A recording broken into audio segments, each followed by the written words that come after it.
রাস্তার যে কন্ডিশন এই কন্ডিশনে কেমনে মানুষ চলাচল করবে একটা না গাড়ি যেতে পারে না একটা মানুষ যেতে পারে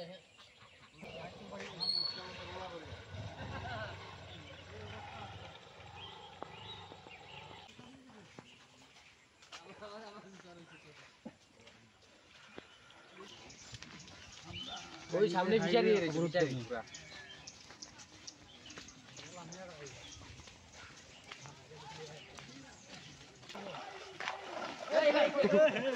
ডাবল ইঞ্জিনের সরকার এটা ছিল ডাবল ইঞ্জিনের সরকার হ্যাঁ এই অবস্থা আমরা চলতেছি এখন মনে করেন আমরাই পরিচিত আছি ট্রেন দেওয়ার কোনো ব্যবস্থা না তারা এটা মানে কোনো গুরুত্বই দেয় না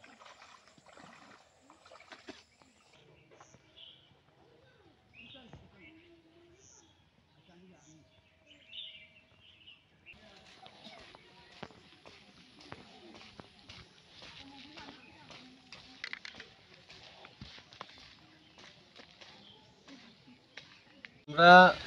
কুমারঘাট বিধানসভার পাবিয়াছড়া বিধানসভার এই রাস্তাটা আমরা গ্রামের রাস্তা এই রাস্তাটার বেহাল দশা দুইটা স্কুল আছে দুইটা স্কুলের মধ্যে যে রাস্তাটা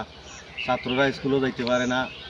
স্থায়ী পেশেন্ট আছে পেশেন্ট লইয়া গাড়ি যাইতে পারে না গাড়ি অ্যাক্সিডেন্ট হয় প্রতিদিন রাত্রেবেলা গাড়িতে ঠেলাইয়া তুলতে লাগে আর রাস্তাটার দশা খুব বেহাল দশা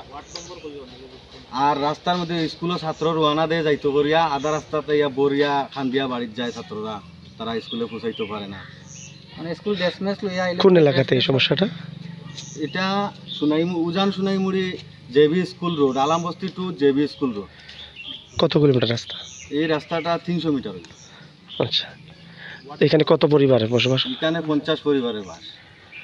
পাশে কোনো স্কুল আছে পাশে উজান সোনাইমুড়ি জেবি স্কুল আর এদিকে আলামবস্তি স্কুল কতদিন ধরে এই সমস্যাটা প্রায় 10 বছর থেকে